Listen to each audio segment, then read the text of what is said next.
Good afternoon, I'm Juliana and the National Public Library. I'd like to welcome you to the concert series. We thank you for being here in person and present over our broadcast, and for staying with us through the live streaming of last season. We're very pleased to open our 48th season with Juliana Soltis, who will present Going Off Script, the Suites for Cello. The next in-person and live stream Gellman concert is Saturday, September 18th, 2 weeks from today. Now please join me in welcoming Juliana Soltis.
We'll see how many times I can get up from this chair today without tripping on the chords. You want to start placing bets now? I bet we can get a good pool going.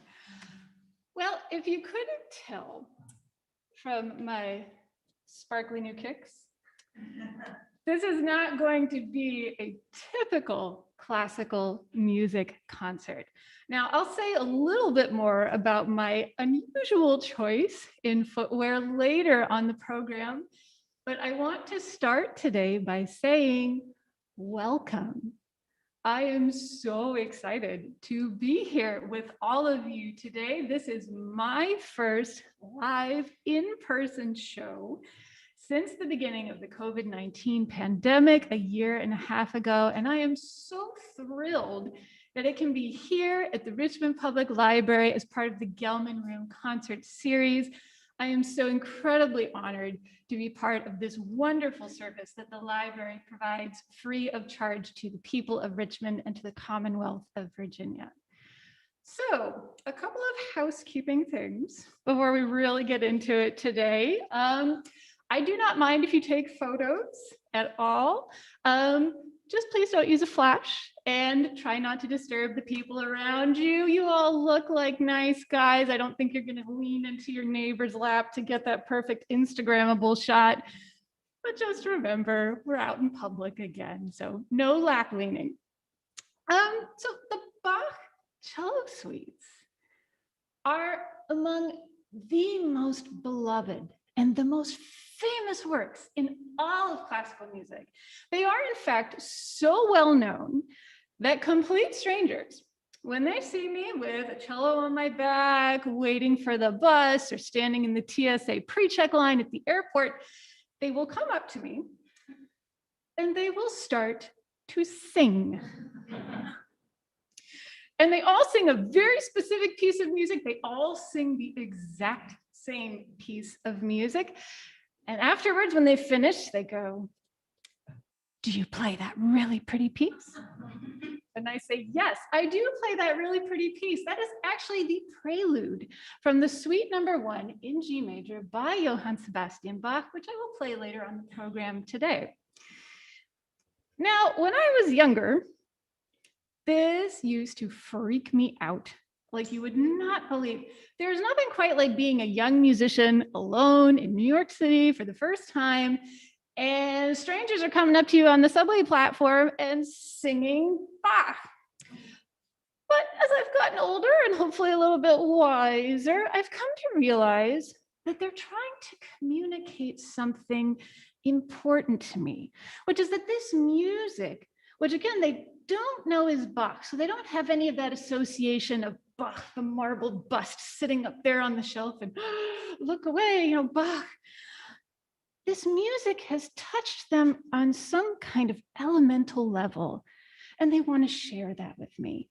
And I've come to realize that as a performer, to think that there's anything I could do with my time on the planet that would touch people in that way is really pretty awesome. So I can say now that about 86% certainty that if you see me on the street or in the grocery checkout line and you decide to start singing Bach to me, there's a pretty good chance that I might not run away. We'll call it progress. So with that in mind, I would ask you all to consider, what if this music that we know so well, that we love so much, what if it was incomplete? What if there was more? And it's this idea that the Bach we know is only the beginning that forms the basis for our entire time here together today. So what on earth am I talking about when I say Bach's music is incomplete? Are we missing pages? Obviously, the provenance issues with the Bach cello suites, we're missing his autographed copy. Nobody knows what happened to it. Very well known. Did Bach maybe spill a little bit of coffee on the score? Did he smudge some notes out? I've certainly done that once or twice, by which I mean more than once or twice.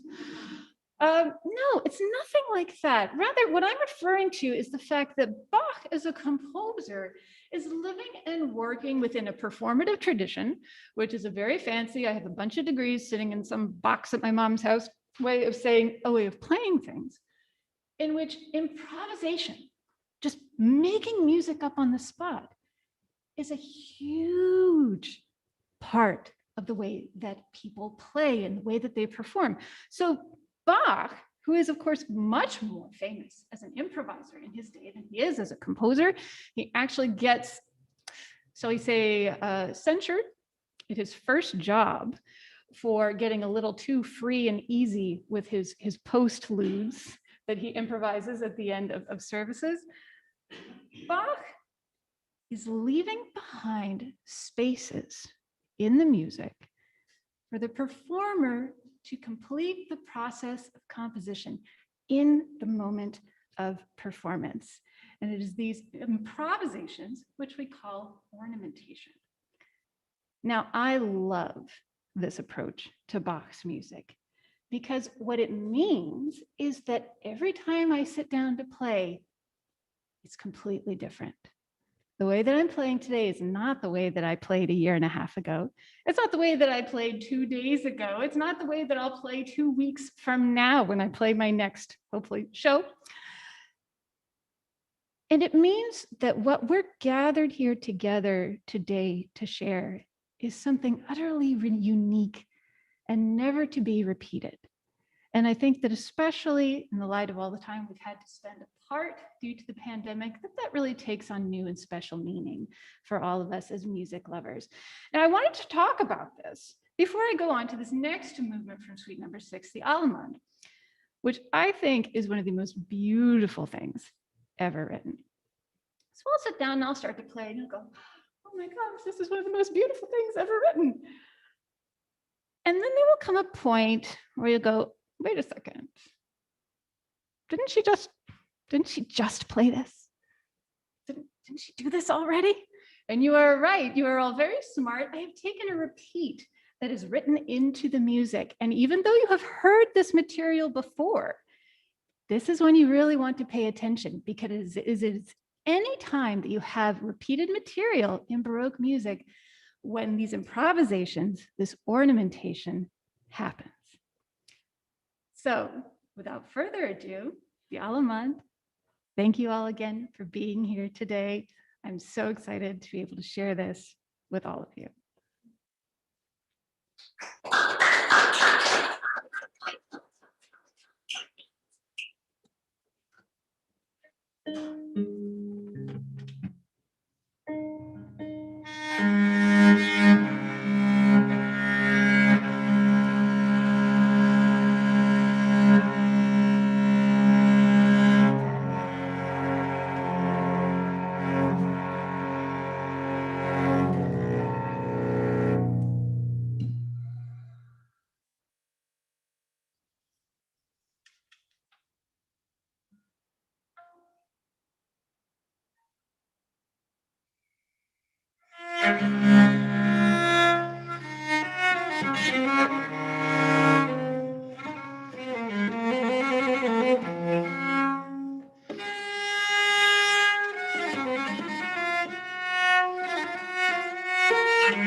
So before I go on to the first suite for cello, I want to talk a little bit about my friend here for this first half of the program. You may have noticed, intrepid concert goers that you are, that this is not an ordinary cello. There are a couple of things that are missing, right? The first thing you may have noticed that this is kind of on the small side. This is not a cello like you would see it played in the Richmond Symphony. You may have also noticed that it is missing the end pin, or what the English call the spike, the metal peg that comes out of the base of the instrument. Instead, I'm actually holding it up with my legs. And to answer the inevitable question, yes, I do have to run a whole lot of miles just to get ready for any concert. It kind of is heavy, or it gets heavy after a while. The other thing that you may have noticed is that this cello has an extra string. Cellos usually have 4 strings from the bottom up, C, G, D, A.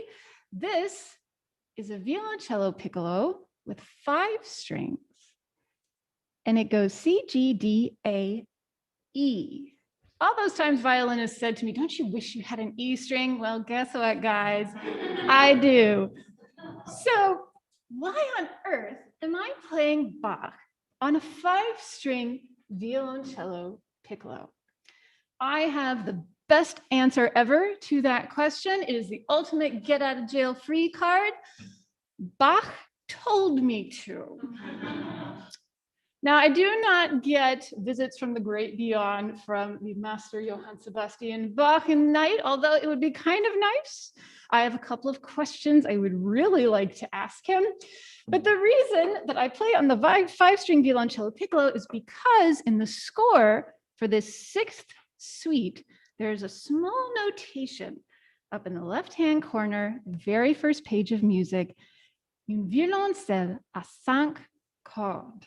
And what that means in French is a cello with 5 strings. So, all right, right? You just go out, you get a 5-string cello, and you're good, right? No. Historically informed performance is never so easy.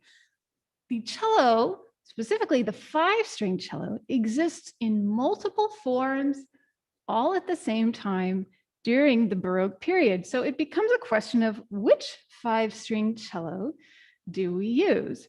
So you've seen the 5-string violoncello piccolo. Piccolo, of course, means smaller. Violoncello means little bass violin. So it's the little bass violin, which is super cute. Love that. There is also a 5-string cello that is a more recognizable normal size, still without the end pin. Cellos don't acquire the end pin until well into the 19th century. If anybody else knows that thundering mortal masterwork known as the Dvorak Cello Concerto, one of the hardest pieces in our repertoire, played on a cello with no end pin. Any other cellists in the audience? Give it a shot. I promise you it's a totally different experience. There is also a 5-string cello called the violoncello da spalla. Now, da spalla in Italian means of the shoulder or on the shoulder. And what this is a very small cello, and it has a leather strap strung from the neck to the button here where the end pin would normally be on a modern cello. And you're supposed to sling this around your body, kind of like an electric guitar, only way cooler, and play on your shoulder like you would a violin. Now, my theory is that they invented this because everybody secretly wants to be a cellist, including violinists. I have never tried playing a da spalla myself, but it is on my very long list of things to do. So as cellists, when we come to the 6th suite, we have some choices to make. I ultimately went with the violoncello piccolo because I love the sound. It's so different from the regular 4-string Baroque cello. It sounds a little like a cross between a viola da gamba and a Baroque cello. And for me, the color palette available just created so many new sound worlds for me in this 6th suite, and I just love it. So I'm going to swap out instruments now. That one down.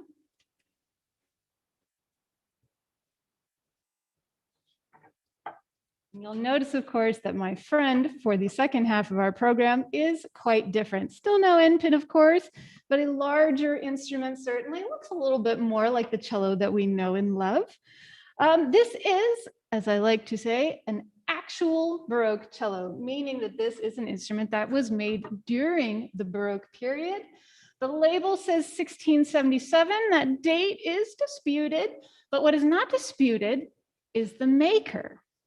And this cello was made by a man named Andreas Ferdinand Meyer, who you've probably never heard of. His name doesn't carry the same mystery and cachet as, say, Stradivari or Amati, but he has one very important claim to fame. Andreas Ferdinand Meyer is living and working in the Archbishopric of Salzburg.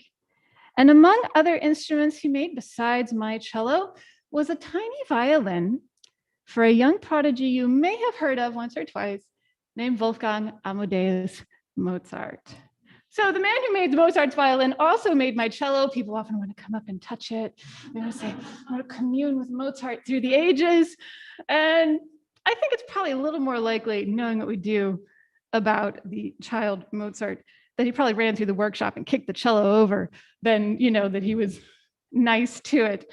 But an absolutely wonderful instrument, completely different sound experience, and I hope that you'll enjoy it.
Live performance is very exciting.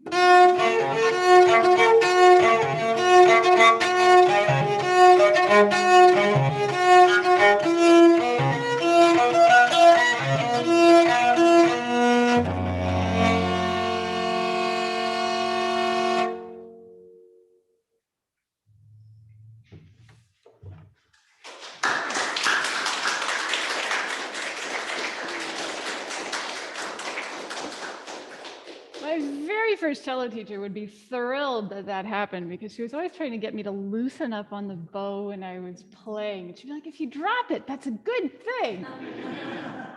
It's nice to know after almost 30 years of playing the cello, I've made some progress. So I promised you at the beginning of the show that I would talk a little bit about my shiny shoes. I did not leave my dress shoes at home, I promise, although As I've said before, I am pretty sure that there's a pair of my black strappy high-heeled sandals floating around somewhere in Berlin. They certainly didn't make it home. So if you ever find them, I'm looking for them. No, there's a specific story about these shoes. Now, when I was recording the Bach cello suites for my album, Going Off Script, the Ornamented Suites for Cello, the decision was made to film some music videos. It's like, okay, that's great, I'm down. So I dragged a film crew down from the safety of New York City all the way to the wilds of Frankfort, Kentucky, to shoot these videos in an abandoned distillery. And when I say abandoned, I mean abandoned. This is an industrial site that has been left to the ravages of nature. There are interesting bits of flora popping out of the buildings. There are things that are crumbling down all around us. There are raccoons going, it's like, this is great. And of course, when I go and I do something like this, I always have, big wardrobe of clothes, suitcases of things that never make it into the photo shoot or the video shoot. And there are a number of, shall we say, less than comfortable pairs of shoes that go along with this. So when I'm walking around, I always have, a little pair of sneakers to slip into. And this time I had a pair of vintage Nikes, super nice, holographic swoosh on the side. Love these shoes, tossed them into the back of the car and thought, all right, in between takes, when they don't need me and they're moving cameras around, I'm gonna just get out of my stilettos. I'm gonna put on my Nikes so that nobody has to come and disentangle me from some piece of industrial grating that I've managed to walk across. So my video director, Tristan Cook, who's absolutely wonderful, sees these shoes in the back of the car. And he goes, would you wear those? I was like, let's see, it's 35 degrees outside. And you're asking me, would I wear some nice, comfortable, very warm Nikes instead of these stiletto open-toed sandals, which I was supposed to wear? Yes, I will put on the sneakers. And I don't think any more about it for the rest of the shoot. So we're working. And Tristan comes over and he says, don't freak out. Like the last thing you ever want to say to an artist is don't freak out, because the first thing I'm going to do is freak out. It's like, oh, what's wrong? Am I not syncing up? Am I making weird faces while I play? That happens sometimes. This is all running through my mind. And Tristan's a really great guy. He's really smart. And he sees all this going on. And he says, oh, no, don't worry about it. It's nothing like that. We want to shoot some video of your feet. Okay. Is there a problem with my fingers syncing up? Is there a reason why you have to look at my feet instead? It's a weird foot fetish thing. And he says, no, I don't know if you realize this, but you move your feet when you play. I did not know that I moved my feet when I play. It's the way that I move the cello around, and with there being no end pin. But he and the other guys on the film crew were absolutely enamored of the way that my feet moved around while I was playing, because it looked a bit like a dance. So there is some awesome footage of my vintage Nikes in the video for this next movement, the Courant, which you can find on YouTube as well as on violinchannel.com, who has an exclusive interview to go along with it.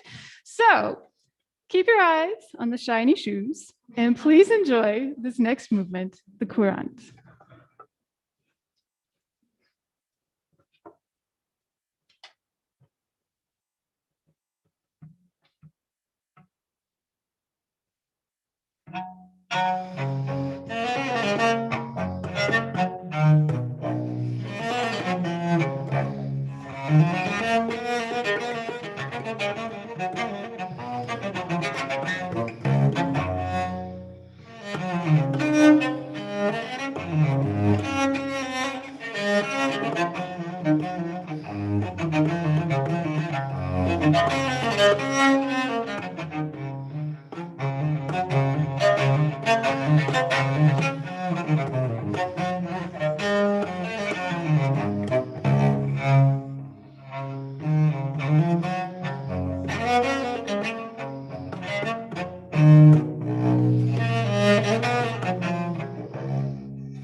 wanted to take a moment before this final movement of our time here together today to say thank you so much again, all of you for being here in person, all of you who have joined us at home via live stream. This has been a year and a half in the making, this return to live performing. And I know that there are still many tough days ahead for all of us, but somehow the fact that we can get together, whether it is in person or via live stream, virtual performance, to share music together gives me hope that somehow we still can come through this together.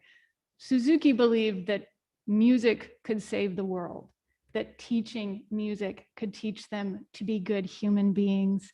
I think of that every single time I sit down to play. I'm so grateful to have been here today with all of you. I am so grateful for each and every one of you for coming and sharing this experience with me.